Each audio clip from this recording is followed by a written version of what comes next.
ಎಲ್ಲ ತರಕಾರಿಗಳು ಮತ್ತು ಮೀನು ಎಲ್ಲ ಫ್ರೆಶ್ ಆಗಿತ್ತು.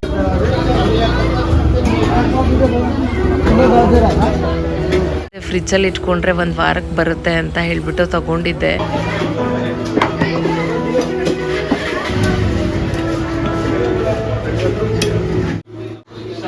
ಸೊ ಬಿಸಿಲಲ್ವಾ, ಸಂತೆಯಿಂದ ಬರೋಷ್ಟೊತ್ತಿಗೆ ತಲೆ ಇಟ್ಟು ಇದು ಏಡಿಕಾಯಿ ತಿನ್ನಬಾರ್ದು ಅಂತ ಹೇಳ್ತಾರಮ್ಮ. ನಾನು ಫಸ್ಟ್ ಟೈಮು ಕ್ರ್ಯಾಬ್ ಕರಿ ತಿಂದಿದ್ದು, ಬಟ್ ತುಂಬ ಟೇಸ್ಟಿಯಾಗಿತ್ತು. ನನಗೇನೆ ತಿನ್ಬೇಕನ್ನಿಸ್ತು.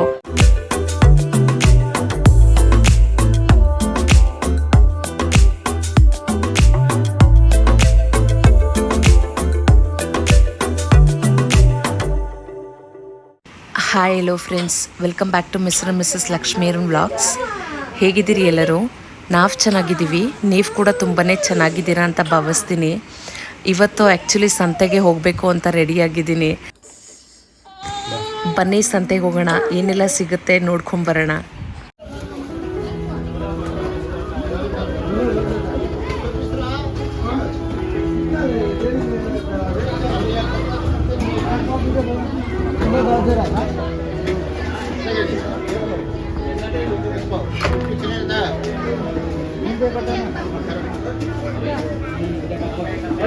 ವಾವ್, ಸಂತೆಲಿ ಎಲ್ಲ ತರಕಾರಿಗಳು ಮತ್ತು ಮೀನು ಎಲ್ಲ ಫ್ರೆಶ್ ಆಗಿತ್ತು.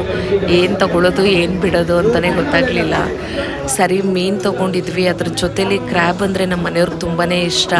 ನನಗೆ ಅದೆಲ್ಲ ತಿಂದ ಅಭ್ಯಾಸನೇ ಇಲ್ಲ, ಬಟ್ ನಮ್ಮ ಮನೆಯವ್ರಿಗೆ ಕ್ರ್ಯಾಬ್ ಇಷ್ಟ ಅಲ್ವಾ, ಸರಿ ಅಂತ ಹೇಳಿಬಿಟ್ಟು ಸ್ವಲ್ಪ ತೊಗೊಳ್ಳೋಣ ಅಂತ ಅಂದ್ಕೊಂಡ್ವಿ.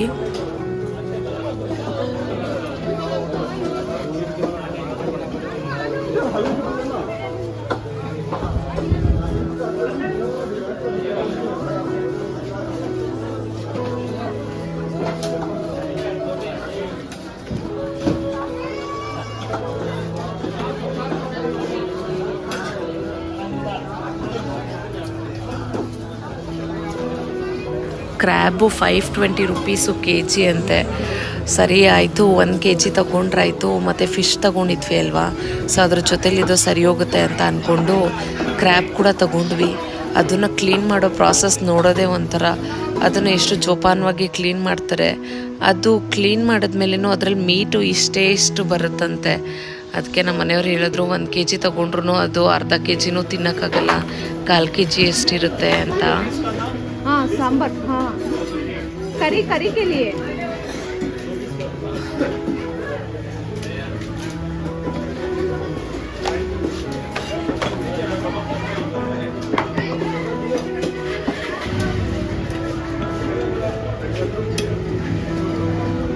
ಅದು ಚೆನ್ನಾಗಿ ಕ್ಲೀನ್ ಮಾಡ್ಕೊಡಿ. ಅದು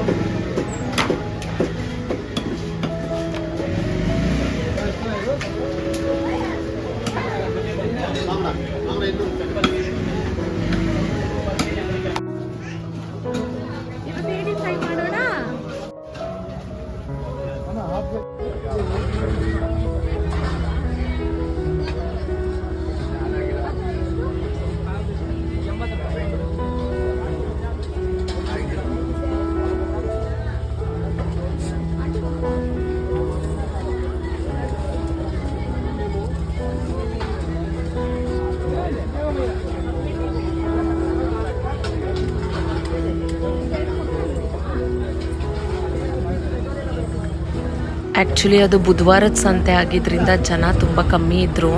ಅದೇ ಸಂಡೇ ಬಂದರೆ ಇನ್ನೂ ಜಾಸ್ತಿ ಜನ ಇರ್ತಾರೆ, ಗಿಜಿ ಅಂತ ನಡೆಯೋದಕ್ಕೂ ಜಾಗ ಇರಲ್ಲ. ಮತ್ತು ತರಕಾರಿಗಳೆಲ್ಲ ಫ್ರೆಶ್ ಆಗಿತ್ತು ಅಲ್ವಾ, ನನಗೆ ಏನೇನು ಬೇಕೋ ಅದೆಲ್ಲ ತೊಗೊಂಡೆ. ಮತ್ತು ಫ್ರಿಜ್ಜಲ್ಲಿ ಇಟ್ಕೊಂಡ್ರೆ ಒಂದು ವಾರಕ್ಕೆ ಬರುತ್ತೆ ಅಂತ ಹೇಳಿಬಿಟ್ಟು ತೊಗೊಂಡಿದ್ದೆ. ಬೆಂಡೆಕಾಯಿ ಅಂತೂ ತುಂಬ ಚೆನ್ನಾಗಿತ್ತು, ಸಾಫ್ಟಾಗಿ. ಅಂದರೆ ಎಳೆ ಬೆಂಡೆಕಾಯಿ ಫ್ರೈ ಮಾಡ್ಕೊಂಡು ತಿನ್ನೋದಕ್ಕೆ ಚೆನ್ನಾಗಿರುತ್ತೆ ಅಂತ ತೊಗೊಂಡೆ.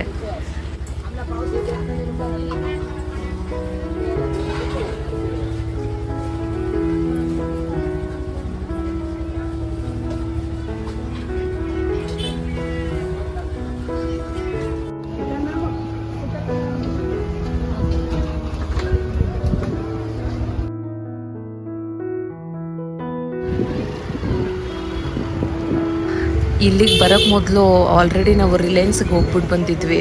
ಅಲ್ಲೂ ಒಂಚೂರು ಐಟಮ್ಸ್ ಎಲ್ಲ ತೊಗೊಂಬಂದಿದ್ವಿ. ಜಾಗನೇ ಇರಲಿಲ್ಲ ತರಕಾರಿಗಳು ಬ್ಯಾಗಲ್ಲಿ ಇಟ್ಕೊಳ್ಳೋದಕ್ಕೆ. ನಾನು ನೋಡಿದ್ದನ್ನೆಲ್ಲ ಈಸ್ಕೊತಾ ಇದ್ದೆ. ನಮ್ಮ ಮನೆಯವರು ಬೇಡ ಬಾರೆ, ಜಾಗನೇ ಇಲ್ಲ ಇಲ್ಲಿ, ನಾನು ನೀನು ಕೂತ್ಕೊಳ್ಳೋದಕ್ಕೆ ಬ್ಯಾಗ್ ಇಟ್ಕೊಳ್ಳೋದಕ್ಕೆ ಜಾಗ ಇಲ್ಲ, ಸಾಕು ಬಾ ಎಷ್ಟು ತುಂಬಿಸ್ಕೋತೀಯ ಅಂತ. ಅದೇನೋ ಗೊತ್ತಿಲ್ಲ, ಹೆಣ್ಮಕ್ಳಿಗೆ ಫ್ರೆಶ್ ಆಗಿ ಏನಾದರೂ ನೋಡಿದ್ರೆ ಮನೇಲಿದ್ರು ಸರಿ ಇನ್ನೊಂಚೂರು ತೊಗೊಂಡೋಗೋಣ ಅಂತ ಅನಿಸುತ್ತೆ. ಹಂಗೆ ನಾನು ಸಿಕ್ಕಿದ್ದೆಲ್ಲ ತುಂಬಿಸ್ಕೊಂಡು ಬಂದೆ. ಚೆನ್ನಾಗಿತ್ತು ಸಂತೆಗೆ ಹೋಗಿದ್ದು. ಆ್ಯಕ್ಚುಲಿ ನಾವು ಇಲ್ಲಿಗೆ ಈ ಮನೆಗೆ ಶಿಫ್ಟ್ ಆದಮೇಲೆ ಇದೆಲ್ಲ ನೋಡಿರೋದು ನಾವು ಸಂತೆ ಅಂತೆಲ್ಲ. ಫಸ್ಟೆಲ್ಲ ನಮ್ಗೆ ಈ ರೀತಿ ಎಲ್ಲ ಯಾವ ರೀತಿ ಸಂತೆನೂ ಇರಲಿಲ್ಲ. ಯಾವಾಗಲೂ ಅಷ್ಟೇ ರಿಲಯನ್ಸ್ಗೆ ಹೋಗ್ತಾಯಿದ್ವಿ, ಇಲ್ಲ ಅಕ್ಕಪಕ್ಕ ಅಂಗಡೀಲಿ ಇರ್ತಿತ್ತು, ತೊಗೊಂಡು ಬರ್ತಾಯಿದ್ವಿ. ಬಟ್ ಇಲ್ಲಿ ಸಂತೆ ಅನ್ನೋದೆಲ್ಲ ಹೊಸ್ದಾಗಿದೆ ಅಲ್ವಾ, ಒಂಥರ ಒಳ್ಳೆ ಎಕ್ಸ್ಪೀರಿಯೆನ್ಸು. ನನಗಂತೂ ಫುಲ್ ಖುಷಿ ಆಗುತ್ತೆ ಅಲ್ಲಿ ಹೋಗಿ ಬರೋದು. ನೆಕ್ಸ್ಟ್ ಟೈಮು ಡೀಟೇಲ್ಡ್ ವೀಡಿಯೋ ಮಾಡಬೇಕಂತ ಆಸೆ ನನಗೆ. ಸಂಡೇಸ್ ಹೋದಿದ್ರೆ ನಾಟಿ ಕೋಳಿ ಎಲ್ಲ ಮಾರ್ತಾಯಿರ್ತಾರೆ ಅಲ್ಲಿ, ಮತ್ತು ಬಾತ್ಕೋಳಿ, ಆಮೇಲೆ ಬೆಂಕಿ ಕೋಳಿ ಕೂಡ ಇರುತ್ತೆ. ಬಟ್ ಅದೆಲ್ಲ ನಾವು ತಿನ್ನಲ್ಲ, ಬಟ್ ಶೂಟ್ ಮಾಡೋದಕ್ಕೆ ಚೆನ್ನಾಗಿರುತ್ತೆ ನೋಡೋದಕ್ಕೆ. ಸಂತೆಯಲ್ಲಿ ಎಷ್ಟೊಂದು ಜನ ಇರ್ತಾರೆ, ಕ್ರೌಡೆಡ್ ಆಗಿರುತ್ತೆ, ಅದಕ್ಕೇ ಹೋಗೋಕೆ ಒಂಥರ. ಇಲ್ಲಿ ಬುಧವಾರ ಮತ್ತು ಭಾನುವಾರ ಸಂತೆ ನಡೆಸ್ತಾರೆ. ನಾವಲ್ಲಿ ಹೋಗೋ ಜಾಗದಲ್ಲಿ ರಿಲಯನ್ಸ್ಗೆ ಹೋಗ್ತೀವಲ್ಲ, ಅದ್ರ ಪಕ್ಕನೇ ಸಂತೆ ನಡೆಯುತ್ತೆ. ಆ್ಯಕ್ಚುಲಿ ಕಾಂಪಿಟೇಷನ್ ಥರ ಇರುತ್ತೆ. ಇಲ್ಲಿ ರಿಲಯನ್ಸಲ್ಲಿ ಕಡಿಮೆ ರೇಟ್ ಹಾಕಿರ್ತಾರೆ ಸಂತೆಗಿಂತನೂ, ಬಟ್ ಆದರೆ ರಿಲಯನ್ಸ್ಗಿಂತ ಸಂತೆಯಲ್ಲೇ ಫ್ರೆಶ್ ಆಗಿ ಸಿಗುತ್ತೆ ತರಕಾರಿಗಳು. ಅದಕ್ಕೆ ನಾನು ಅಲ್ಲೇ ತೊಗೊಬರೋದಕ್ಕೆ ಇಷ್ಟ ಆಗುತ್ತೆ. ಅಕಸ್ಮಾತ್ ಸಂತೆ ಇರೋ ದಿನ ಹೋದರೆ ಮಾತ್ರ ಅಲ್ಲಿ ತುಂಬಿಸ್ಕೊಂಡು ಬರ್ತೀನಿ ತರಕಾರಿ ಎಲ್ಲ.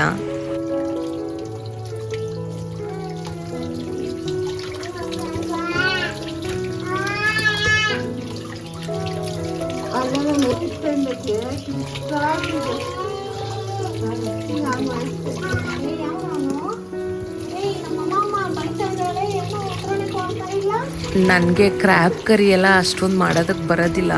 ಅಮ್ಮ ಹೇಳ್ಕೊಡ್ತಾ ಇರ್ತಾರೆ ಅವಾಗವಾಗ ತಂದಾಗ. ನಮ್ಮ ಮನೆಯವ್ರಿಗೆ ಇಷ್ಟ ಅಂತಲೇ ಮಾಡೋದು. ಅಮ್ಮನೂ ತಿಂತಾರೆ, ಬಟ್ ನಾನು ತಿನ್ನಲ್ಲ. ಇದು ತುಂಬ ವಾಶ್ ಮಾಡೋದಕ್ಕೆ ಜಾಸ್ತಿ ನೀರು ಬೇಕಾಗುತ್ತೆ. ಅದ್ರೊಳಗಡೆ ಏನೋ ನೀಟಾಗಿ ಕ್ಲೀನ್ ಮಾಡ್ತಿರ್ತಾರಮ್ಮ. ನನಗೆಲ್ಲ ಅದು ಮಾಡೋದಕ್ಕೆ ಬರೋದಿಲ್ಲ. ಅದ್ರ ಒಳಗಡೆ ಇರುತ್ತಲ್ಲ ಅದಷ್ಟೇ ಫ್ಲಶ್ ಅಂತೆ. ಅದನ್ನೆಲ್ಲ ನೀಟಾಗಿ ಕ್ಲೀನ್ ಮಾಡಿ ಹೇಳ್ಕೊಟ್ರು ಅಮ್ಮ ಹೆಂಗೆ ಮಾಡೋದು ಅಂತ. ನೀವು ಬನ್ನಿ ನೋಡೋಣ ಹೆಂಗೆ ಇದು ರೆಸಿಪಿ ಪ್ರಿಪೇರ್ ಮಾಡೋದು ಅಂತ. ಕ್ರ್ಯಾಬ್ ಕರಿ ಮಾಡೋದಕ್ಕೆ ಫಸ್ಟು ನಾವು 1 kg ಕ್ರ್ಯಾಬ್ ತೊಗೊಂಡಿದ್ದೀವಿ. ಅದನ್ನು ನೀಟಾಗಿ ತೊಳೆದ್ಬಿಟ್ಟು ಅರಿಶಿನದ ಪುಡಿ ಹಾಕಿ ಅದನ್ನು ಕಲಸಿ ಸ್ವಲ್ಪ ಹೊತ್ತು ಹಾಗೆ ಇಡಬೇಕು.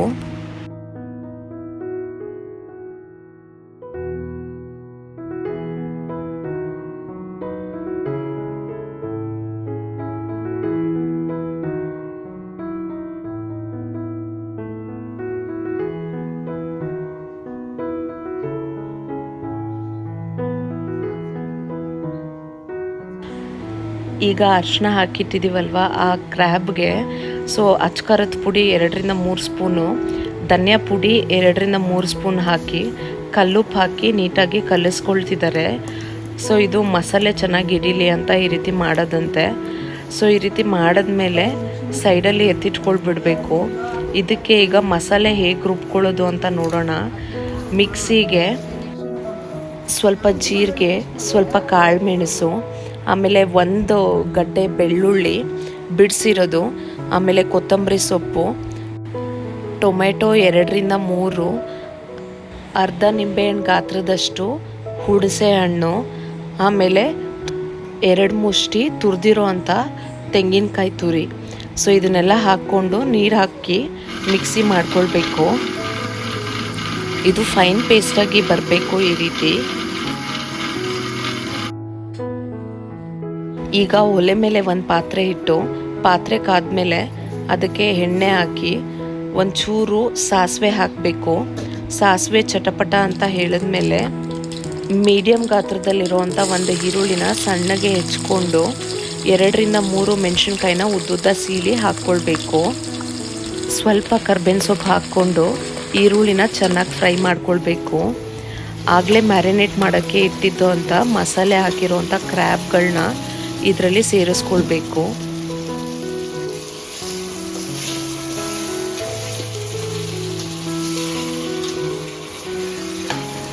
ಕೋಲ್ಡ್ ಆಗಿತ್ತು, ಅದರಿಂದ ಸ್ವಲ್ಪ ವಾಯ್ಸು ಕರಕರ ಅಂತ ಇದೆ.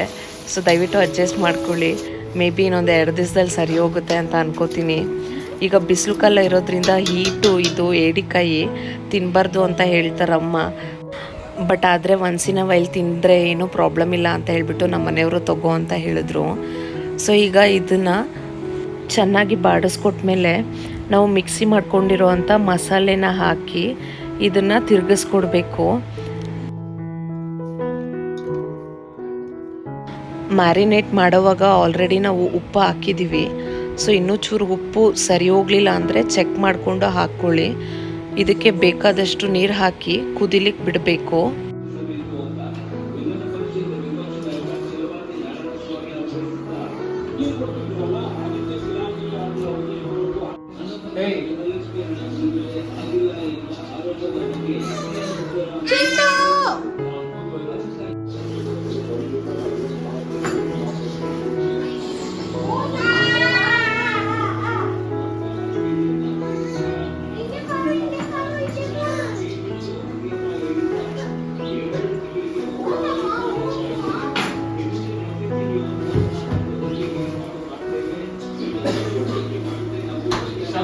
ಸೊ ಬಿಸಿಲಲ್ವಾ, ಸಂತೆಯಿಂದ ಬರೋಷ್ಟೊತ್ತಿಗೆ ತಲೆ ಎಲ್ಲ ಸುತ್ತಂಗೆ ಆಗೋಯ್ತು.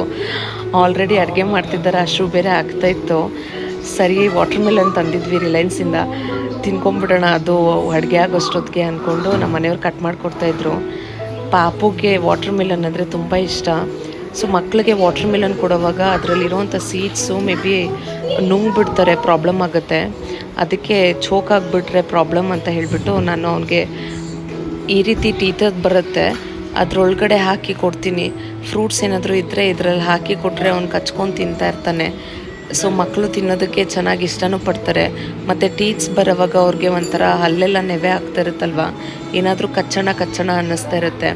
ಸೊ ಈ ರೀತಿ ಫ್ರೂಟ್ಸ್ ಎಲ್ಲ ಹಾಕಿ ಕೊಡೋದ್ರಿಂದ ಅದನ್ನು ಕಚ್ಚೋದಕ್ಕೂ ಅವ್ರಿಗೆ ಚೆನ್ನಾಗಿ ಅನಿಸುತ್ತೆ.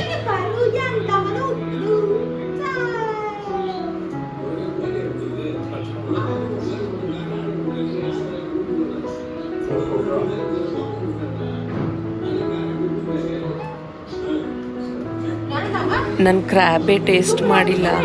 ಅವಾಗವಾಗ ತಂದಾಗೆಲ್ಲ ತಿನ್ನು ಅಂತ ಫೋರ್ಸ್ ಮಾಡೋರು. ಬಟ್ ಚಿಕನ್ ಡಿಫಾಲ್ಟ್ ತರ್ತಾ ಇದ್ವಲ್ಲ, ನಾನು ಅದನ್ನೇ ತಿಂತಾಯಿದ್ದೆ. ರೇರು ನಾವು ತರೋದು ಇದನ್ನು. ಬಟ್ ಈ ಸತಿ ಅಂತೂ ಮಸಾಲೆ ಹಾಕಿ ಮಾಡಿದ್ರು, ಎಷ್ಟು ಘಮ ಅಂತಾಯಿತ್ತು ಅಂದರೆ ಮನೆಯೆಲ್ಲ ತಿನ್ಬೇಕಂತ ಆಸೆ ಆಗ್ತಾಯಿತ್ತು ನನಗೆ. ನಮ್ಮ ಮನೆಯವರು ಅದು ಬೇರೆ ಕುಟುಂಬ ಅಂತ ಅದನ್ನು ಕಚ್ಕೊಂಡು ತಿಂತಾಯಿದ್ರು. ನನಗೆ ಆಸೆ ಆಗ್ತಿತ್ತು. ಅದು ಕೋಲ್ಡ್ಗೆ ಅದನ್ನು ತಿಂದರೆ ತುಂಬ ಒಳ್ಳೇದಂತೆ.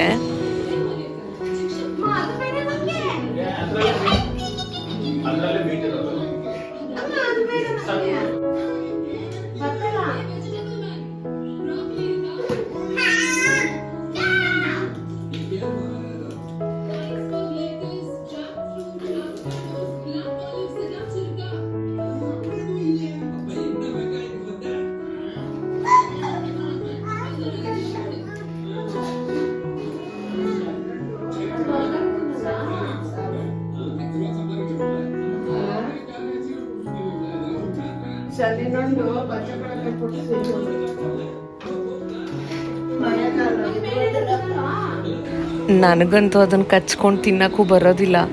ಅದು ಏನು ತಿನ್ನಬೇಕೋ ಅದನ್ನು ಏನು ಬಿಡಬೇಕಂತನೂ ಗೊತ್ತಿಲ್ಲ. ಆ ಶೆಲ್ಲು ತುಂಬ ಹಾರ್ಡಾಗಿರುತ್ತೆ ಅನಿಸುತ್ತೆ. ನಮ್ಮ ಮನೆಯವರು ಕಚ್ಚಿಬಿಟ್ಟು ಅದರೊಳಗಡೆ ಇರೋವಂಥ ಫ್ಲೆಶ್ನ ತೆಗೆದು ನಂಗೆ ತಿನ್ನಿಸ್ತಾಯಿದ್ರು. ಬಟ್ ನಂಗೆ ಇಷ್ಟು ದಿವಸ ತಿಂದೇ ಇರಲಿಲ್ಲ. ಫಸ್ಟ್ ಟೈಮ್ ತಿಂದಿದ್ದು ಟೇಸ್ಟಿಯಾಗಿ ಅನ್ನಿಸ್ತು.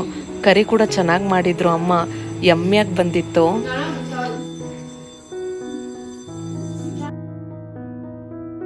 ಸೊ ನೋಡಿದ್ರಲ್ಲ ಎಷ್ಟು ಈಸಿಯಾಗಿ ಕ್ರ್ಯಾಬ್ ಕರಿನ ಮಾಡ್ಬೋದು ಅಂತ. ನಾನು ಫಸ್ಟ್ ಟೈಮು ಕ್ರ್ಯಾಬ್ ಕರಿ ತಿಂದಿದ್ದು, ಬಟ್ ತುಂಬ ಟೇಸ್ಟಿಯಾಗಿತ್ತು. ನನಗೇನೆ ತಿನ್ಬೇಕನ್ನಿಸ್ತು. ಅದು ಆ ಸೆಲ್ಲೆಲ್ಲ ಹೆಂಗೆ ತೆಗಿಬೇಕಂತ ಗೊತ್ತಿಲ್ಲ. ಬಟ್ ಆದರೆ ಅಮ್ಮನೂ ನಮ್ಮ ಮನೆಯವರು ಚೂರು ತಿನ್ನಿಸ್ತಾ ಇದ್ರಲ್ವ, ಟೇಸ್ಟು ನಂಗೆ ತುಂಬ ಚೆನ್ನಾಗಿ ಹಿಡಿಸ್ತು. ನೀವು ಒಂದ್ಸತಿ ಟ್ರೈ ಮಾಡಿ ನೋಡಿ, ಚೆನ್ನಾಗಿ ಬರುತ್ತೆ. ತಿಂದಿರೋ ಕೂಡ ತಿನ್ನಬೇಕು ಅಂತ ಅನಿಸುತ್ತೆ. ಆ್ಯಕ್ಚುಲಿ ಕ್ರ್ಯಾಬ್ ತಿನ್ನೋದ್ರಿಂದ ಇಮ್ಯೂನ್ ಸಿಸ್ಟಮ್ ಬಿಲ್ಡ್ ಆಗುತ್ತೆ, ಮತ್ತು ಹಾರ್ಟ್ಗೇನು ತುಂಬ ಒಳ್ಳೇದಂತ ಹೇಳ್ತಾರೆ. ಮತ್ತು ಅನಿಮಿಯಾ ಇದ್ರೂ ಅಂಥವ್ರು ತಿಂದರೆ ಹೆಲ್ತ್ಗೆ ಬೆನಿಫಿಟ್ ಆಗುತ್ತೆ ಅಂತ ಹೇಳ್ತಾರೆ. ಒನ್ಸ್ ಇನ್ ಎ ವೈಲ್ ತಿನ್ನೋದ್ರಿಂದ ಒಂಥರ ಚಿಕನ್ಗಿಂತ ಟೇಸ್ಟಿಯಾಗಿ ಅನಿಸುತ್ತೆ. ಸೊ ನೋಡಿದ್ರಲ್ಲ friends, a slow day in my life.